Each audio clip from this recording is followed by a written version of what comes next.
کیا کسی عورت کا حرم کعبہ کے اندر حج کے لیے غیر محرم کے ساتھ جانا جائز ہے؟ نہیں۔ میرے نبی کریم علیہ الصلوۃ والسلام کے پیارو، اللہ کے رسول صلی اللہ علیہ وسلم کا فرمان عالی شان ہے،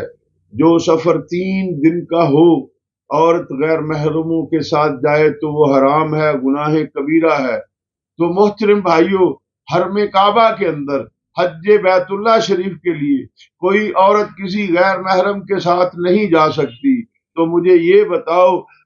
کہ آج کل ہمارے وطن پاکستان کے اندر جو خرافات پیدا ہو گئی ہیں کہ 15 دن کے لیے، 20 دن کے لیے، ایک ماہ کے لیے بسیں بک ہو کے غیر محرموں کے ساتھ مشکل طریقے سے، جس میں خواتین بھی ہوتی ہیں، عورتیں بھی ہوتی ہیں، پھر ان کو نام کیا دیا جاتا ہے؟ جی ہم درباروں کی زیارات کے لیے جا رہے ہیں۔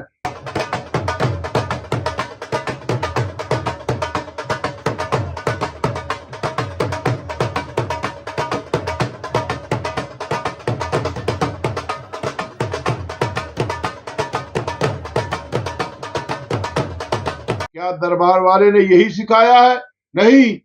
جس حضرت سید محمد عثمان مروندی کاظمی سید ہیں، حضرت موسیٰ کاظم علیہ السلام کی اولاد پاک ہیں، حضرت موسیٰ کاظم علیہ السلام حضرت امام جعفر صادق کے بیٹے ہیں، حضرت امام جعفر صادق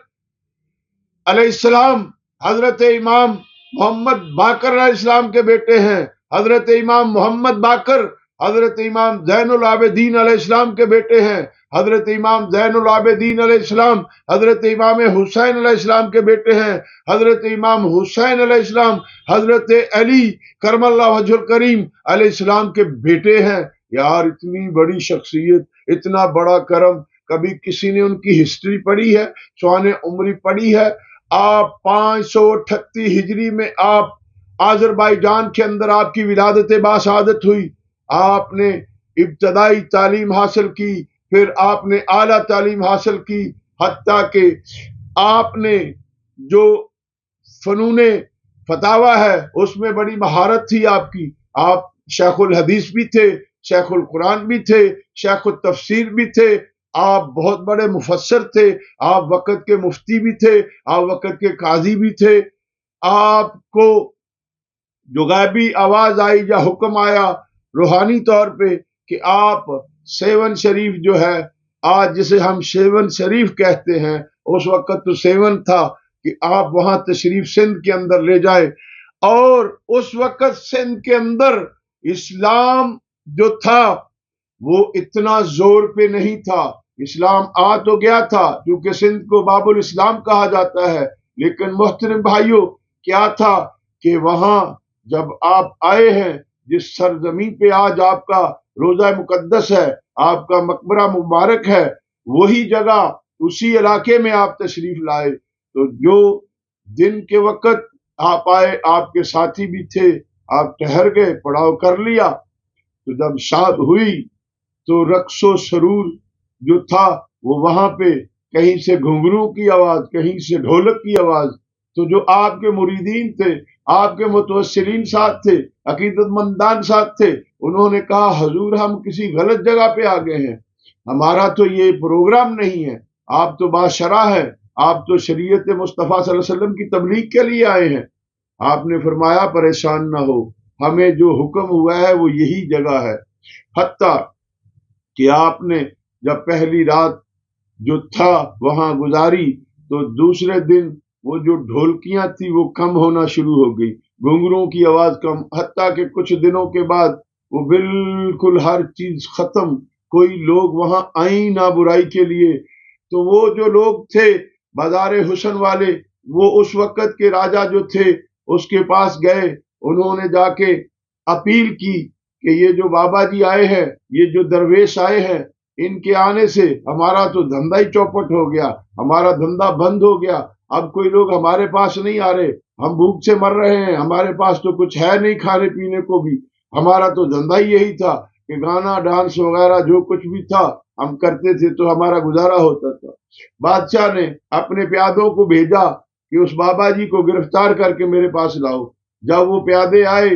تو کیا ہوا محترم بھائیوں، غور سے سنو، ہم جب جاتے ہیں اللہ کے ولیوں کے دربار پہ تو اللہ کے ولی کی ہسٹری بھی تو دیکھ لو، پہلے ان کی سوانحہ بھی تو دیکھ لو کہ وہ تھے کیا۔ آپ کے پاس جب آئے تو دور جب آپ کے قریب وہ پیادے پہنچے جو اس کے اہلکار تھے تو ان کی زمین نے انہیں ایسے پکڑا کہ وہ بابا جی کے قریب نہ آ سکے۔ جب وہ واپس جانے کی کوشش کریں تو ان کے پاؤں بالکل صحیح ہو جائے۔ الغرض وہ لوگ وہاں سے واپس گئے، جا کے انہوں نے راجے کو کہا، اے راجہ صاحب آپ خود ہی جاؤ، ہم وہ کام نہیں کر سکتے، وہ اللہ کا کوئی بہت خاص بندہ ہے کہ ہم جب ان کو پکڑنے کے لیے آگے جاتے تھے تو ہمارے پاؤں زمین کے ساتھ چپک جاتے تھے، ہم آگے نہیں بڑھ سکے۔ الغرض کیا ہوا، راجہ خود آیا۔ جب راجہ آیا تو محترم بھائیوں اللہ کے ولی کی نگاہ پڑی، نگاہ ولی میں وہ تاثیر دیکھی، بدلتی ہزاروں کی تقدیر دیکھی۔ حضرت سید محمد عثمان مروندی کاظمی رحمت اللہ تعالی نے اپنی نگاہ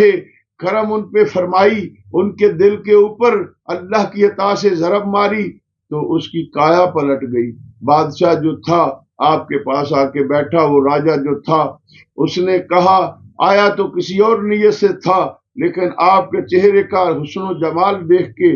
آپ کی نگاہوں کے اندر جو خدا کی کرم نوازی ہے، جو روحانیت ہے، میرا دل جو ہے اب یہ کہتا ہے کہ میں آپ کا غلام ہو جاؤں۔ الغرض وہ تو غلام ہو گیا۔ پھر اس بادشاہ نے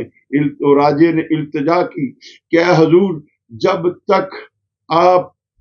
اور میری زندگی ہے، میرے جہاں محل کے ساتھ میری کرسی جو پڑتی ہے لوگوں کے فیصلوں کے لیے، میری عدالت لگتی ہے تو میری کرسی کے ساتھ آپ کی کرسی ہوگی۔ آپ جو شریعت محمد مصطفیٰ احمد مجتبیٰ صلی اللہ علیہ وسلم ہے اس پہ آپ نے فیصلے دینے ہیں، میں دنیا کے فیصلے کرتا رہوں گا۔ محترم بھائیوں، حتیٰ کہ وہ بازار حسن کے لوگ جن میں غیر مسلم بھی تھے، وہ سب آہستہ آہستہ حضرت سید محمد عثمان کاظمی مروندی رحمت اللہ تعالی کے دستے حق پرست پہ بیعت ہوئے، مسلمان ہوئے۔ آج محترم بھائیوں یہ کیا ہمیں سوجی ہے کہ ہمارے مائیں بہنیں بیٹیاں جوان جو ہیں غیر مردوں کے ساتھ 15-20 دن کے لیے بسیں بک ہوتی ہیں، پھر وہ جاتی ہیں، ڈھول بھی بجتے ہیں، میرے پیارے بھائی رقص و سرور کی محافل بھی سجتی ہیں۔ مجھے یہ بتاؤ کیا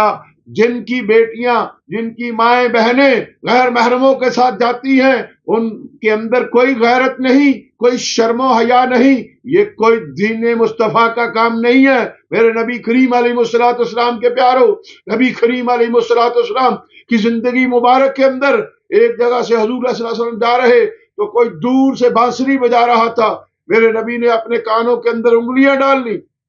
گشتان مبارک کو اپنے کانوں میں ڈال لیا، آپ چلتے رہے، حتیٰ کہ جو آپ کے ساتھ غلام آپ کے صحابی تھے ان سے پوچھا کیا وہ آواز بند ہوئی ہے کہ نہیں؟ میرا نبی تے آیا سی اے ٹولا نو بند کرنے واسطے، اج تسی جناب علی اپنی جوان تیاں تے پینا بھیج دیو، او خدا دا واسطہ جے دین مصطفیٰ سکھو، نبی دی شریعت تے چلو، قرآن نو پڑھو، قرآن نو سمجھو، جدو قرآن پڑھو گے سمجھو گے تے پھر اے خرافات نہیں کدی بھی تواڈے چوں ہو سکن گیاں۔ میرے بھائی میری گل یاد رکھو، میری کسی سے کوئی دشمنی نہیں، لیکن میں نبی کریم علیہ الصلوۃ والسلام کے دین کا ہوکا دیتا ہوں، میرا کام ہے دین کی بات کرنا، اگر کسی کو اچھی لگے تو وہ اس پہ عمل کر لے، جس کو بری لگے وہ شاید میرے لیے کیا الفاظ کہے، مجھے اس کی کوئی پرواہ نہیں، کیونکہ دین متین بتانا یہ نبی کریم علیہ الصلوۃ والسلام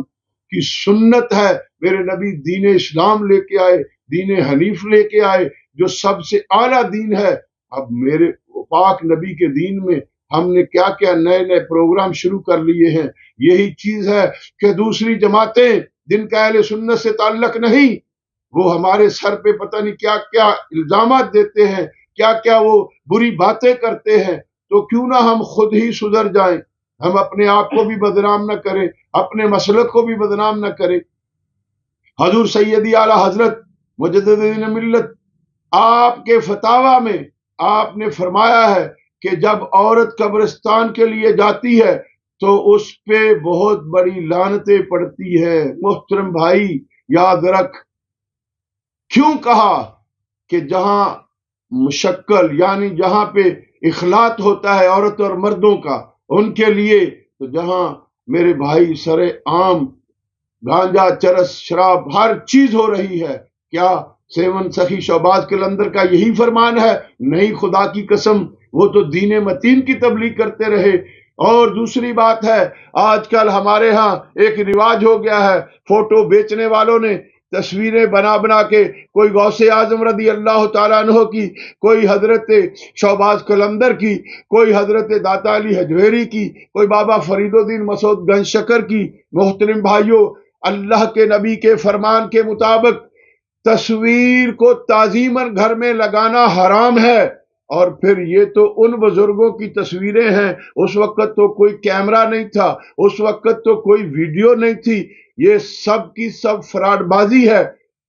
بڑے بڑے جاہل لوگوں کو میں نے دیکھا ہے جو اپنے آپ کو ولی کہتے ہیں، میری بات غور سے سنو، ان کے ہاں بھی یہ تصویریں لگی ہوتی ہیں، ان کو یہ پتہ ہی نہیں کہ یہ تو حرام کام ہے۔ جہاں کسی بھی تعظیماً تصویر لگائی جائے انسان کی، وہاں اللہ کی رحمت کے فرشتے نہیں آتے۔ محترم بھائیوں، توبہ کی طرف آ جاؤ، خدا کے واسطے نبی کے دین کو سیکھو، کسی عالم دین کے پاس بیٹھو جو تمہیں دین سکھا سکے۔